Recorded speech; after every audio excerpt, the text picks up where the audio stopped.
Hey everybody, this is Northwell Tech. In this video, we're going to learn how to add your EBT card to Target. Also, we will tag some of the SNAP eligible products on this video. Also, did you know that you can also use your SNAP EBT card on Amazon? I'll put a link in the description for you to sign up and use your EBT card on Amazon as well as Instacart. Alright, and coming back to this video, in order to add your EBT card to Target, you have to go to target.com, and once you are on target.com, click on sign in, and once you click on sign in, you will see a screen like this, and under account, you will see sign in again. Click on sign in.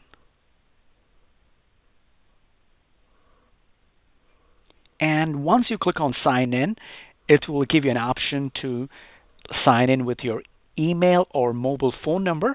So I'm going to use my email and password, and once you enter your email and password, click on sign in with password. And once you have signed in, you will see a profile icon on the top right corner of the screen. Go ahead and click on the profile icon. And again, while we are setting up this, I just want to remind you, you can use your SNAP EBT card on Amazon and Instacart. I'll put a link in the description below. And once you click on the profile icon, you will see a screen like this. And on this screen, click on Account. And once you click on Account, you will see a screen like this. And on this screen, scroll down to the bottom, and you will see a tab which says Payments. And next to that, you will see an option for Add Payment. Click on Add Payment. And on this Add New Card screen, you will see an option to add EBT card.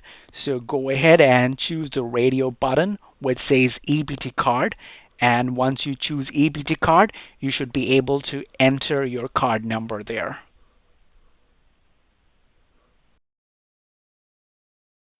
And once you have entered your SNAP EBT card number, click on Save at the bottom. So go ahead and click on Save. Alright, so that's how you add your EBT card to Target. And now that your SNAP EBT card is set up for Target, remember you can also use it on Amazon as well as Instacart for shopping groceries and more. I'll put a link in the description below for you to sign up. Thank you guys again for watching, and if you have not yet subscribed to our YouTube channel, please subscribe to our YouTube channel as we create tech videos almost every day. Thanks again. Love you.